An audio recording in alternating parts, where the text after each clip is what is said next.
수선의 그림자. 이연수 단편소설.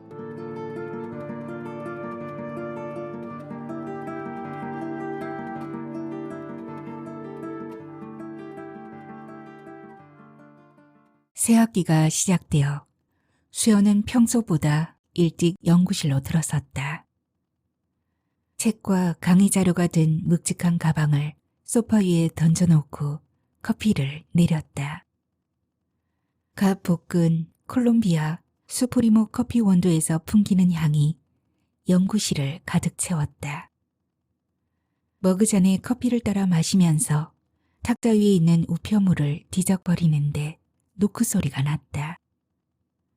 이른 시간에 누굴까 의아해하며 네라고 하자 문이 열리며 낯선 남자가 들어선다. 키가 훤칠하고 짙은 눈썹과 콧날이 반듯한 외모 수려한 남자가 정중하게 인사하며 한수연 교수님이냐 물었다. 수연은 남자의 첫인상에 호감을 느껴 살짝 미소 지으며 고개를 끄덕였다. 그런데 누구시죠? 초면에 실례 많습니다.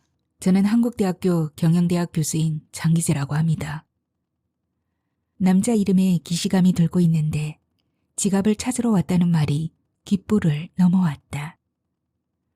그제야 수연은 며칠 전 휴일에 집 근처 한국대학교 뒷산에서 산책했던 게 생각났다.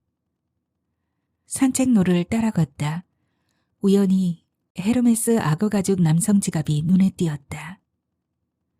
지갑을 주워 주위를 둘러봤으나 오가는 사람이 보이지 않았다.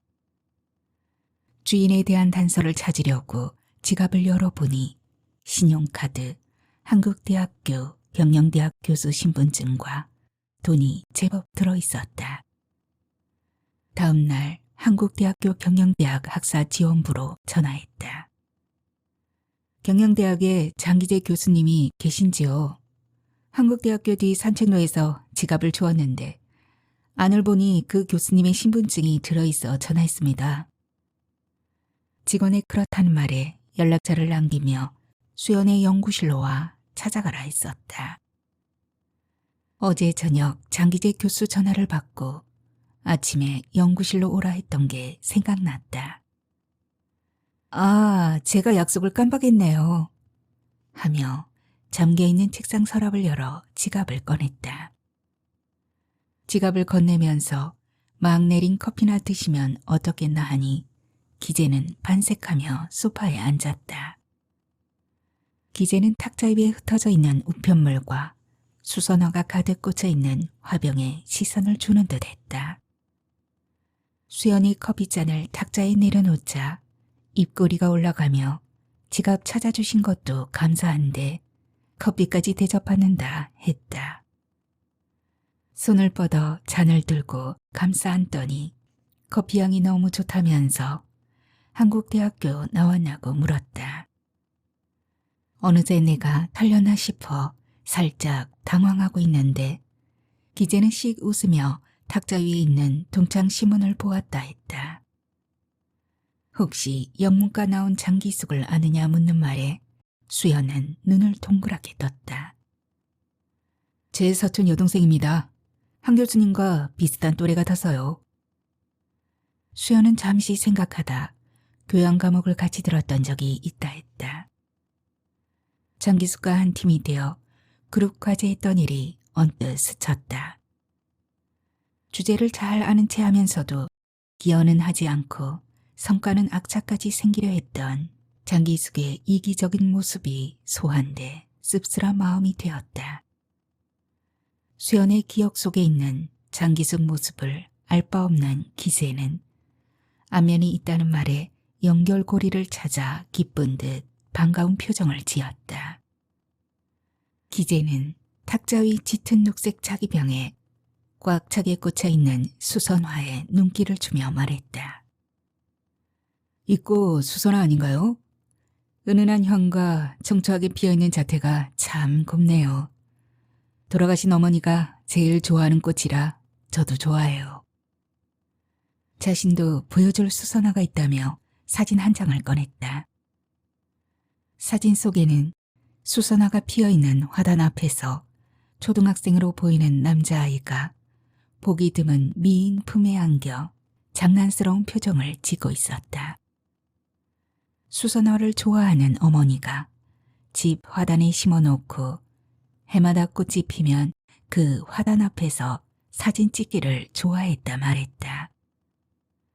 그날도 학교에서 돌아온 기재를 안고 있는 모습을 어머니 차를 몰았던 기사가 찍어준 것이라 했다.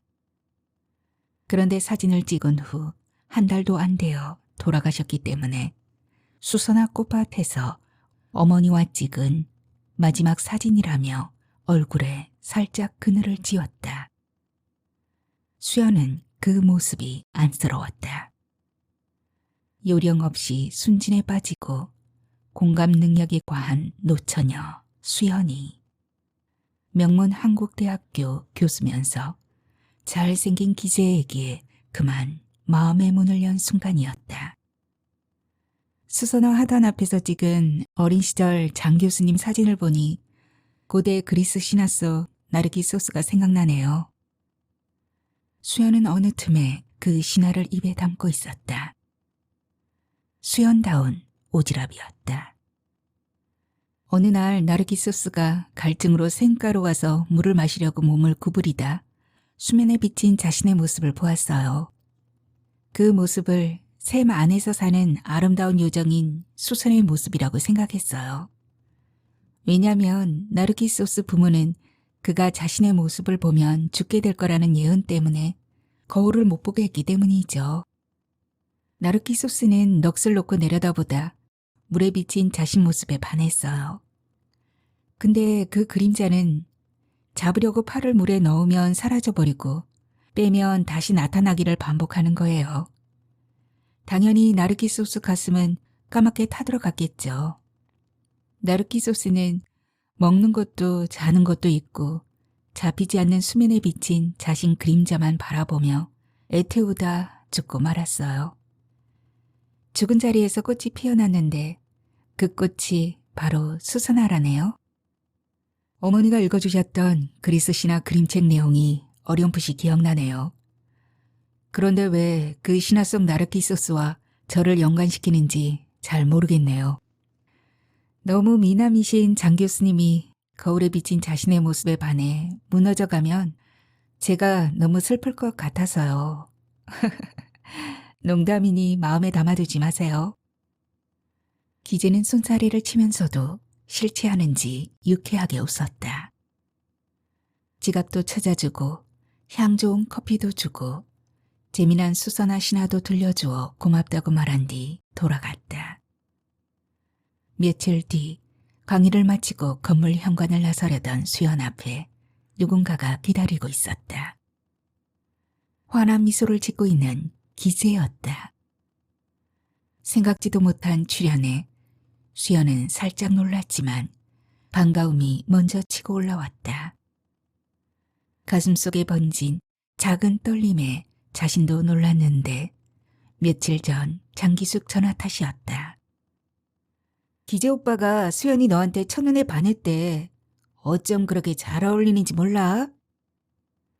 신혼여행 다녀오자마자 이혼했다는 기재. 여전히 싱글인 수현. 기숙은 두 사람을 운명처럼 엮으려 들었고 수연의 귓가에는 그 말들이 남아있었다. 저녁 같이 하실래요? 기재가 다정하게 말했다. 상은과의 약속이 있었지만 수연은 어느새 고개를 끄덕이고 있었다. 기재가 먼저 걸음을 떼자 수연은 그 뒤를 따라가며 상은에게 급히 미안, 갑자기 일이 생겨서 오늘 저녁은 다음에 먹자 라는 문자를 보냈다. 상은은 같은 학교 학생 상담센터에서 일하는 가장 친한 친구였다. 기재는 수연을 서울 야경이 한눈에 내려다 보이는 호텔 VIP 전용 레스토랑으로 데리고 갔다. 유리창 너머 반짝이는 도시의 불빛들, 고급스러운 인테리어, 정중한 종업원의 응대, 모든 것이 수연에게 낯설었지만 황홀했다. 수연은 기재의 신형 벤츠 승용차에 이어 이 고급 레스토랑까지 이끌려온 자신이 마치 영화 속 주인공이라도 된 듯한 기분에 빠져들었다. 처음의 어색함은 대화가 이어질수록 사라졌다. 와인을 서너 잔 나눈 기재는 한층 부드러워진 표정으로 수연을 바라보았다. 이런 말 너무 빠른 걸까요? 그런데 수연 씨를 처음 본 순간부터 평생 기다려온 사람이라는 생각이 들었어요. 제 지갑이 어떻게 수연 씨 눈에 띄었는지. 하늘의 계시로 둘은 운명적으로 만날 수밖에 없었나 봐요. 기재의 목소리는 낮고 길었다. 생애 처음 들어본 로맨틱한 대사가 수연의 가슴을 파고들었다. 드라마에서만 보던 운명이라는 단어가 눈앞 현실에 겹쳐지자 수연은 어느새 기재를 향해 마음을 활짝 열고 있었다. 혹시 소울메이트? 라는 생각이 스치자 40이 넘도록 짝이 없다고 노심초사하는 어머니와 싱글의 쓸쓸함을 나누던 상은이 떠올랐다. 잘생기고 부유하고 다정한 완벽한 이 남자라면 그 모든 공백을 채워줄 수 있을 것만 같았다. 수연은 꿈결 같은 분위기에 사로잡혀 자신도 모르게 엷은 미소가 입가에 번졌다. 그 순간 수연의 발끝은 떠올라 이미 구름 위를 걷고 있었다. 일주일 후 기재는 다시 수연을 찾아왔다. 식사 후 기재가 자주 간다는 술집으로 수연의 팔을 끌었다. 바에 들어서자 은은한 재즈가 흘렀고 벽면에는 오래된 위스키 병들이 조명을 받고 있었다. 잔을 반쯤 비운 기재가 낮은 목소리로 입을 열었다. 겨우 일주일 만인데 한 달쯤 지난 것 같아요. 벌써부터 수연 씨가 그린 걸 보면 정말 깊이 빠진 모양이에요. 그 말에 수연의 볼이 발그레 물들었다. 수줍게 미소 지으며 자신도 많이 생각했다고 답했다. 기재는 잠시 눈을 감았다 뜨더니 조금 진지한 표정으로 말을 이었다. 수연 씨에겐 이상한 마력이 있어요. 만난 지 얼마 되지도 않았는데 제 안에 깊이 묻어둔 이야기를 꺼내고 싶게 만드네요. 지난번 식사 자리에서 꺼내지 못했던 이야기예요. 돌아가신 어머니에 관한 건데 이상하게도 수연 씨에게 꼭 들려주고 싶었어요. 수연이 눈빛을 고정한 채 고개를 끄덕이자 기재는 한 모금 더 위스키를 들이킨 후 천천히 말을 꺼냈다. 말투는 조용했지만 그 속에 묻힌 감정의 진폭은 컸다. 어머니는 예전에 미인대에 지니셨어요. 이후 아버지 회사 비서실에 들어갔다가 아버지와 결혼하게 됐죠. 아버지에게 어머니는 트로피 같은 존재였어요. 탐내고 손에 넣고는 장식장 안에 그냥 세워두는 그런 존재요. 연예인급 여성들과 아버지 스캔들은 계속되었고 어머니는 까탈스러운 시어머니를 받들면서 준 재벌과 안주인 노릇을 해야 했어요. 연기하듯 여러 대소사 챙겨야 하는 이 역할이 많이 서툴고 벅찼던 어머니는 힘들고 외로워서 점점 무너져 가셨죠. 생기를 잃어가던 어머니는 결국 칼로 손목을 그으셨어요. 그제야 아버지는 놀랐는지 어머니에게 차와 기사를 붙여 바깥바람을 쐬게 했죠. 그 기사는 어릴 적 동네 오빠였다고 들었어요. 어머니는 점점 웃음을 되찾으셨어요. 그러던 어느 날 제가 등교하려고 2층에서 내려오는데 어머니가 기사와 키스하는 걸 봤어요. 어머니는 저를 보자 놀라 달려와선 검지를 입에 대고 고개를 저었어요. 절대 말하지 마 하는 눈빛이었죠. 얼마 뒤 어머니와 그 기사가 함께 탄 차가 절벽 아래로 굴렀어요. 차가 처참하게 부서졌음에도 두 사람 시신은 손을 꼭 잡은 채였다고 사람들이 수군댔어요. 저는 아직도 그게 불가사의예요. 그때부터 저는 더러운 피를 지닌 존재가 되어 할머니는 물론이고 아버지의 싸늘한 시선을 받았어요. 기재는 이마를 짚으며 숨을 고르고 다시 고개를 들었다. 1년도 안 되어 아버지는 할머니가 골라준 명문가 출신의 여자와 재혼을 했어요. 할머니는 입안이 혀처럼 구는 새어머니와 그녀가 낳은 남동생을 끔찍이 아꼈어요. 더러운 피가 흐르는 저는 자연히 집안의 천떡꾸러기가 되어갔어요. 결국 미국 기숙학교로 보내졌고 그곳에서 아버지에게 인정받기 위해 악착같이 공부했어요. 박사학위를 따고 한국대학교 교수가 되고 나서야 겨우 아버지의 목록에 자랑스러운 아들로 등록됐어요. 그 대가로 청담동 빌딩과 압구정동 평수 넓은 아파트를 받았어요. 물론 그룹을 통째로 차지할 동생에 비하면 보잘것없지만요. 수연은 마치 투명한 유리창을 사이에 두고 기재의 과거를 들여다보는 듯한 기분이었다. 수연은 인도의 고아원에서 엄마가 그리운 여자아이가 바닥에 엄마의 형상을 그려놓고 그 품 안에 누워 잠든 모습을 찍은 사진 한 장이 떠올랐다. 그 사진 속 아이와 지금의 기재가 겹쳐졌다. 이 사람은 어쩌면 평생 누군가의 품에 안겨 울지도 못한 아이였는지도 몰라. 그녀의 가슴 한구석이 저릿해졌다. 평소 감정이입 잘하고 책임감 강한 수연은 자신도 모르게 이 사람을 이해해주고 감싸줄 사람은 자신밖에 없다고 생각했다. 이 사람이 웃을 수 있고 상처가 아물 수 있도록 자신이 가진 최고의 모습만을 보여주며 사랑하자는 다짐까지 하고 있었다. 그러면서 기재가 가진 재력, 명문대 교수, 외모 등 모든 조건이 자랑스러웠다. 마치 동화 속 신데렐라가 된 듯한 기분에 사로잡혀 수연은 그의 완벽한 연인이 되고 싶었다. 그렇게 기재는 점점 수연의 이상이 되어갔고 자신은 현실에서 멀어져 갔다. 기재가 근사한 남자라는 수연의 환상에 서서히 금이 가기 시작했다. 말투 하나 표정 하나가 예고 없이 뒤바뀌는 일이 반복되면서였다.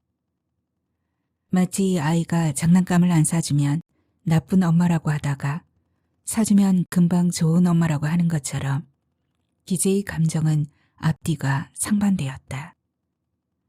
수연에게 기대하는 것도 반응하는 방식도 매번 달랐다.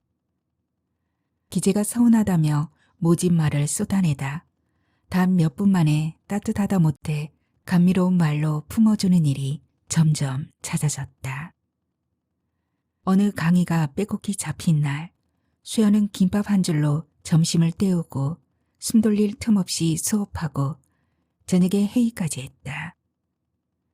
밤늦게 파김치가 되어 돌아와 침대에 눕자마자 잠에 골아떨어졌다.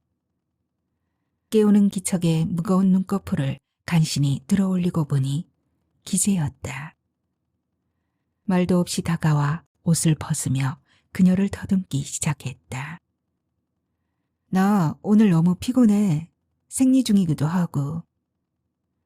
기겁해 몸을 떼며 수연이 말하자 기재는 표정이 험악해지더니 투정을 부렸다.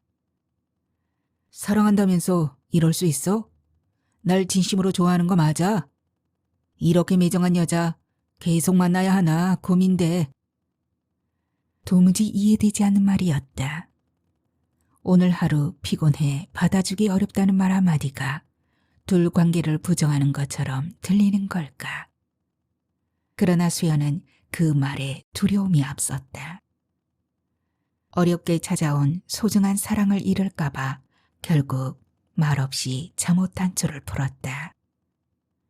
그러자 기재는 돌변해서 그녀를 꼭 껴안으며 귓가에 속삭였다. 역시 수연 씨가 최고야. 날 이해해 주는 건 수연 씨밖에 없어. 하나도 달콤하지 않았고 혼란스럽기만 했다. 그 후에도 앞뒤가 맞지 않는 말을 하며 화내는 기재를 수연은 전혀 예측할 수 없었다. 어느 휴일 기재가 수연 집에 놀러왔다. 시간을 보내다 수연이 춘천가 호숫가 산책도 하고 닭갈비도 먹고 오자 했다. 기재가 좋은 아이디어라 한호하며 자신 차로 가자 했다. 차를 빼다 수연의 차에 흠집을 내더니 수연에게 소리치며 비난했다. 차를 왜 이따위로 세워놨어? 사고 치라고 이렇게 세운 거야? 불과 몇 시간 전 집에 들어서면서는 수연이 차를 잘 세워놓아 자신이 주차하기 편했다고 칭찬했던 기재였다. 말이 손바닥 뒤집듯 바뀌자 수연은 입을 다물 수밖에 없었다. 고속도로로 들어서며 정체가 되자 기재는 잘난 내가 이런 찌질이들이랑 같은 곳에서 뭉개는 건 도저히 참을 수 없다며 갓길로 차를 몰았다. 결국 순찰차에 붙잡혀 딱지를 뗐고 불쾌한 기분을 그대로 수연에게 쏟아냈다. 이런 날 막힐 게 뻔한데 왜 춘천 가자 한 거야? 마치 수연 씨가 옆에서 빨리 가라고 눈치 주는 것 같아 부담스러워 죽겠어. 그런데 이 말 한다고 기분 상해 혼자 가버리면 그건 내 즐거움을 빼앗는 거니까 용서하네. 돌아가라는 건지 옆에 있으라는 건지 앞뒤 메시지가 다르다 보니 수연은 얼어붙었다. 뭐가 잘못인지도 어떻게 반응해야 하는지도 알 수 없었다. 도대체 어떻게 해야 기재를 화나게 하지 않을 수 있을까? 기재의 눈치를 보게 된 수연은 스스로도 어색할 만큼 조심스러워졌다. 그런 수연에게 그냥 좀 자연스럽게 굴면 안 돼? 하며 또 비아냥거렸다. 수연은 자연스러운 게 뭔지 나도 모르겠어. 라고 속으로 중얼거렸다. 매번 달라지는 기재의 말에 자신도 모르게 죄인처럼 움츠러들기만 하니 현실 인식을 제대로 할 수 없었다. 수연은 기재와의 관계가 잘못되었다는 생각마저 의심하는 자신을 보며 문득 이것이 사랑이 아닐 수도 있음을 깨달았다. 기재는 수연 앞에서는 쉽게 화내고 말끝마다 비난을 섞었지만 타인 앞에선 언제나 너그럽고 부드러웠다. 그 다정한 외피는 너무 정교해서 처음엔 수연조차 진심이라 믿었다. 어느 날 상은이 기재를 한번 보고 싶어해 식사 자리를 마련했다. 처음 만난 기재는 예의 바르고 여유로운 태도로 상은의 질문에 웃으며 응답했다. 식사가 끝날 즈음 수연이 참혹한 사고로 어머니를 잃고 더러운 피 흐른다고 냉대받으며 외롭게 자란 기재 씨를 생각하면 마음 아프다 했다. 순간 기재의 표정이 굳어졌다. 입가의 미소가 사라지고 눈동자가 어두워졌다. 눈치 빠른 상은이 정색하고 야단치듯 말했다. 수연아, 너 제정신이야? 그런 아픈 기억을 기재 씨 앞에서 불쑥 꺼내면 어떡해? 수연은 자신이 뭔가 큰 실수를 한 건 아닌가 당황스러웠다. 그런데 기재는 이내 다시 웃음을 되찾은 얼굴로 말했다. 상은 씨, 괜찮아요. 저는 수연 씨가 그렇게 말하는 깊은 뜻을 잘 알기 때문에 전혀 마음 상하지 않았어요. 오히려 고맙게 생각하고 있어요. 기재의 부드럽고 너그러운 반응에 두 사람 모두 안도했다. 수연은 기재에게 고마움까지 느꼈다. 하지만 그날 이후 기재는 한 달도 넘도록 수연이 했던 말을 반복해서 들춰냈다. 한 번은 상기시키듯 말했고 또 한 번은 비꼬듯 말했고 결국엔 비난으로 바뀌었다. 그렇게 수연은 다시 죄인이 되었고 말 한마디의 대가를 계속해서 치러야 했다. 그제야 수연은 기재가 상은이 보는 앞에서 점수를 따기 위해 완벽한 남자의 얼굴을 쓴 것이었다는 걸 깨달았다. 상은이 부러워할 정도로 모든 걸 갖춘 세기의 로맨스라는 허울 속에서 수연은 점점 더 자신의 언어를 잃어가며 사라지고 있었다. 기재는 유독 다른 남자가 수연에게 관심을 보이는 장면에 과민하게 반응했다. 어느 한 모임에서 기재는 자신의 여자친구가 문화대학교 교수며 유명 일간지에 칼럼도 쓴다고 수연을 으스대며 소개했다. 기재 말에 다들 환호하는 가운데 한 남자가 환히 웃으며 수연에게 다가왔다. 대학 시절 동아리 선배라며 반가움 가득한 표정으로 악수를 청했다. 수연이 미소 지으며 인사 나누려는 찰나 기재의 손이 거칠게 수연의 팔을 움켜쥐었다. 기재는 말없이 사람들 사이를 뚫고 구석진 곳으로 끌고 갔다. 수연 씨가 대학 교수라 뭔가 다를 줄 알았는데 다른 여자들이랑 똑같잖아. 눈웃음 흘리며 꼬리치는 모습이라니. 저 자식이 좋아 죽겠다는 티 다 난단 말이야. 남자 시선 받으려고 짧고 달라붙은 옷 입고 나온 것만 봐도 뻔하잖아. 나만 모르고 있었지.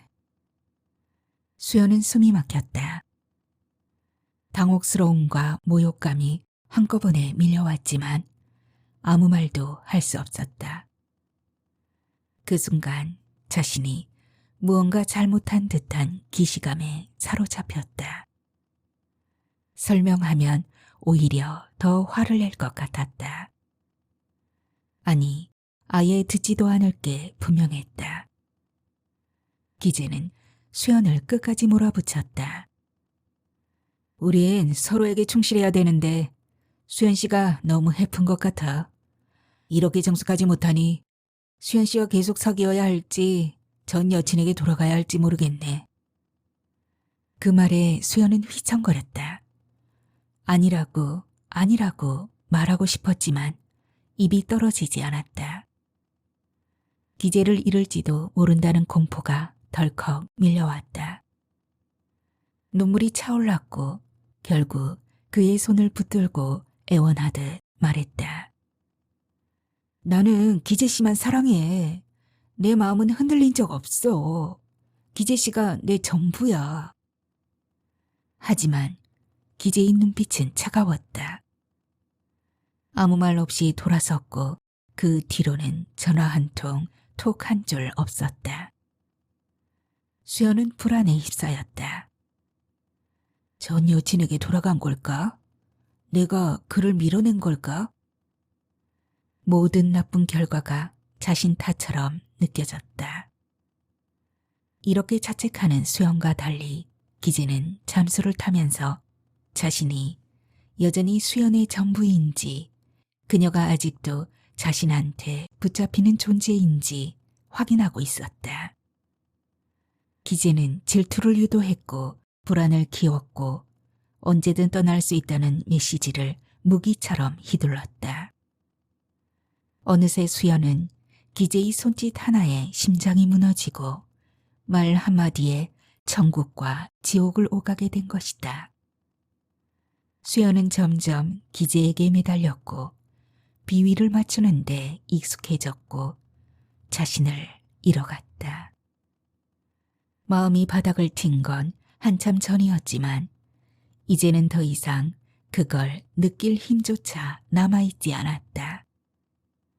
자존감은 메마른 낙엽처럼 바스러졌고 수연은 자신이 누구인지조차 잊어가고 있었다. 학생상담센터 건물 앞을 지나다가 수연은 상은이 생각나 문득 발길을 멈췄다. 혹시 자리에 있을까 싶어 문을 열었더니 상담이 없는 시간인지 상은이 책상에 앉아 서류를 정리하고 있었다. 어머, 100만 불짜리 남자에게 정신 팔려 날 잊은 줄 알았는데 드디어 내가 생각났나 보네. 상은은 반가워하며 익숙한 투로 눈을 흘기곤 비어있는 상담실로 이끌었다. 근데 사랑에 빠졌다는 사람 얼굴이 왜 이리 다 죽어가니? 무슨 일 있어? 수연은 그 짧은 한마디에 누구에게도 하지 못했던 말들과 혼자 끌어안고 있던 감정들이 흔들렸다. 상은이 우려낸 향긋한 보이차 한 모금을 넘기고 나니 마음 어딘가가 느슨하게 풀려 조심스레 입을 열었다. 기재 씨가 내가 알던 사람이 아닌 것 같아. 그 한마디를 시작으로 그동안 꾹꾹 눌러 담아왔던 말들이 본물처럼 터져나왔다. 화려한 겉모습 뒤에 감춰진 기재의 모습, 비하와 투정, 조종과 침묵, 그리고 그 속에서 점점 무너져가는 자신까지. 상은은 믿기지 않는다는 표정으로 입을 다물지 못하더니 힘들었겠다 하며 수연의 어깨를 다정하게 토닥였다. 자신이 상담했던 여학생 남친이 기재와 비슷한 성향인 것 같아 수연의 고통을 좀 이해할 것 같아 했다. 자책하며 우울증이 깊어진 여학생의 죽고 싶다는 말에 도와주려 참고했던 책이라며 서가에서 몇 권을 꺼내 테이블 위에 놓았다. 책 표지엔 낯선 외국어 제목들과 함께 성격장애, 정서적 학대, 가스라이팅 같은 단어들이 보였다. 수연은 천천히 책을 넘겼다. 활자들이 눈에 잘 들어오지 않았지만 이상하게도 마음이 조금 놓였다. 수연은 책을 받아들고 고개를 끄덕였지만 곁에서 늘 마음을 요동치게 하는 기재가 있어 바로 펼쳐보지 못했다. 며칠 후 기재가 해외에 나가게 되자 수연은 틈틈이 책을 들여다보았다. 처음엔 의무감처럼 펼친 페이지였지만 이내 빠져들었다. 전문적인 용어와 상담 사례가 오히려 감정의 미로 속에서 방향을 제시해주는 나침반 같았다. 어떤 부분에는 이렇게 적혀 있었다. 자기의 성, 인격을 가진 사람은 내면의 부정적 감정을 타인에게 덮어 씌우려는 투사적 방어 기제를 반복한다.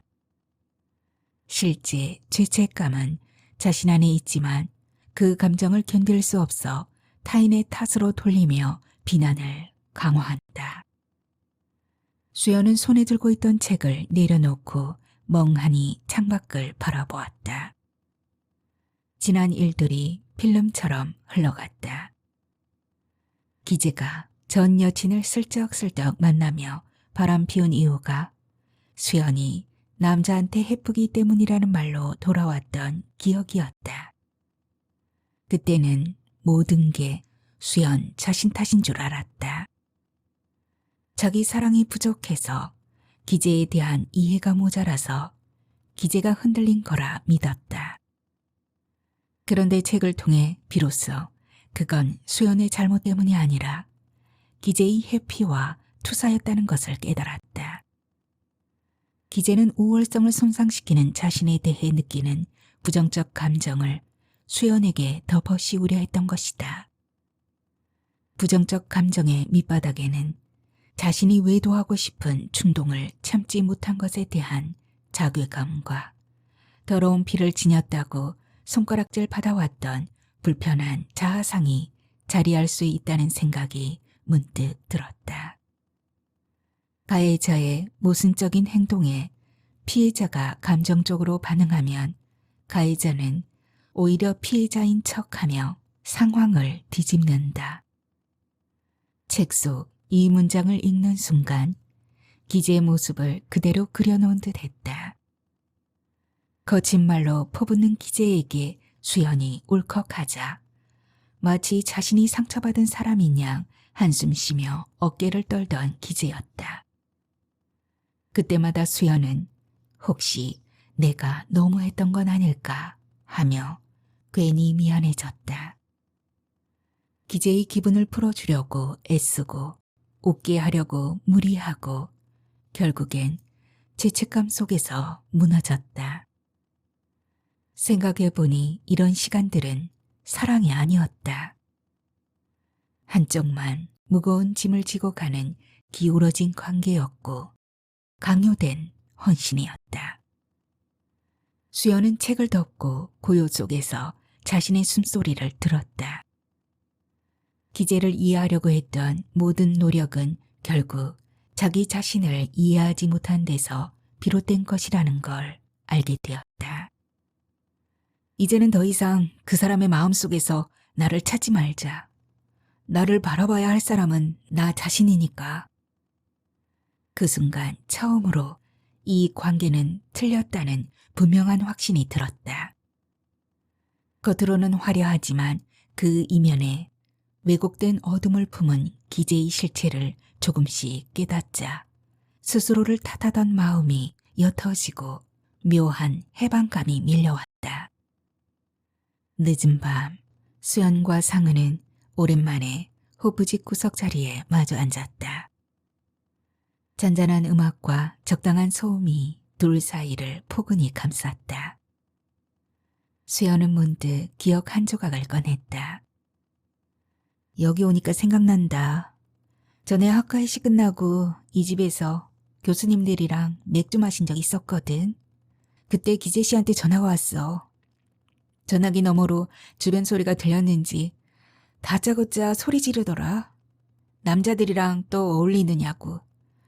자기는 나 때문에 명대로 못 산다고 이젠 끝내자 했어.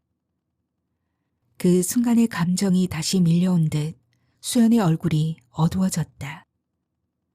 그 말을 듣자마자 몸에 힘이 다 빠져 휴대폰을 손에서 떨어뜨렸어.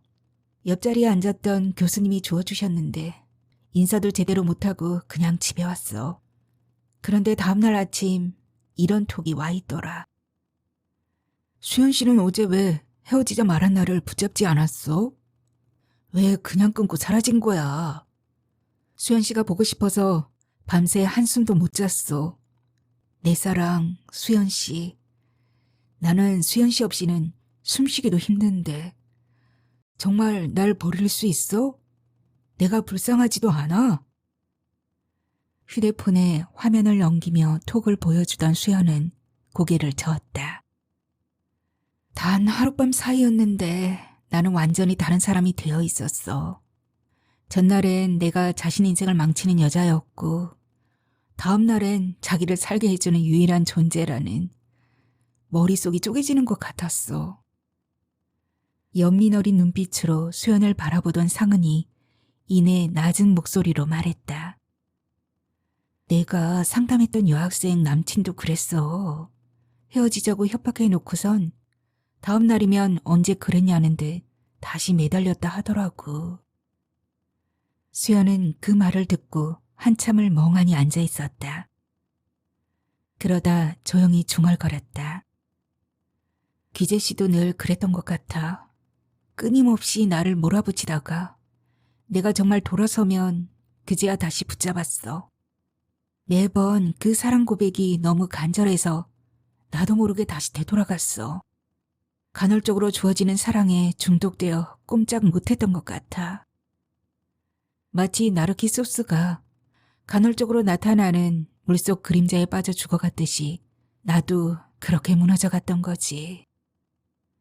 수연의 고백에 담긴 의미에 전율하며 상은은 한동안 입을 다물었다.